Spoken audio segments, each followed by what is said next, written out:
Big boss Malayalam season 7-ൻ്റെ പുതിയ promo വന്നിരിക്കുകയാണ്. ആ പ്രൊമോയിലും പതിവ് പോലെ തന്നെ വലിയ ബഹളങ്ങളും തർക്കങ്ങളൊക്കെയാണ്. സംഗതി മറ്റൊന്നുമല്ല, ഇവിടെ ആ ടാസ്കിന് ശേഷം, നമ്മുടെ ചെരുപ്പ് ഫാക്ടറി ടാസ്കിന് ശേഷം കോയിൻ പങ്കുവയ്ക്കുന്നതുമായി ബന്ധപ്പെട്ട രീതിയിലാണ് അവിടെ ഒരു ബഹളം നടക്കുന്നത്. അക്ബറും നൂറയും തമ്മിൽ നല്ല രീതിയിൽ അങ്ങോട്ടും ഇങ്ങോട്ടും സംസാരിക്കുന്നുണ്ട്. ബാക്കിയുള്ള മത്സരാർത്ഥികളെല്ലാം ഇങ്ങനെ ഞെട്ടിലോട് കൂടി കേട്ടുകൊണ്ടിരിക്കുന്നുണ്ട്. പെട്ടെന്ന് ബിഗ് ബോസിൻ്റെ അനൗൺസ്മെൻറ്റ് വരികയാണ്.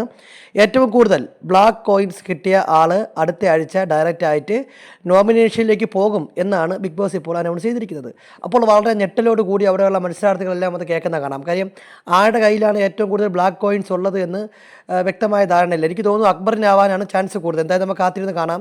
അതിനപ്പുറത്തേക്ക് ഈ ലൈവിൽ നമ്മൾ കണ്ട മറ്റൊരു കാര്യം, ഏറ്റവും നന്നായിട്ട് ഈ ടാസ്ക് പെർഫോം ചെയ്ത ആളാണ് ജിഷിൻ. ഇപ്പം ജിഷിനായാലും ആദിലയായാലും ബിന്നി ആയാലും ഇവർ 3 പേരും അത്യാവശ്യം നന്നായിട്ട് ടാസ്ക് എന്താണെന്ന് മനസ്സിലാക്കി, ടാസ്കിൻ്റെ പർപ്പസ് എന്താണെന്ന് മനസ്സിലാക്കി ഓവറാക്കാതെ സത്യസന്ധമായ രീതിയിൽ ആ ടാസ്ക് ചെയ്തിട്ടുണ്ട്. എന്നാൽ അക്ബറിന് ടാസ്ക് എന്തായെന്ന് മനസ്സിലായെങ്കിൽ പോലും അക്ബർ ആ ടാസ്കിനെ സമീപിക്കുന്ന രീതി ഒട്ടും യോജിച്ചതായി തോന്നുന്നില്ല.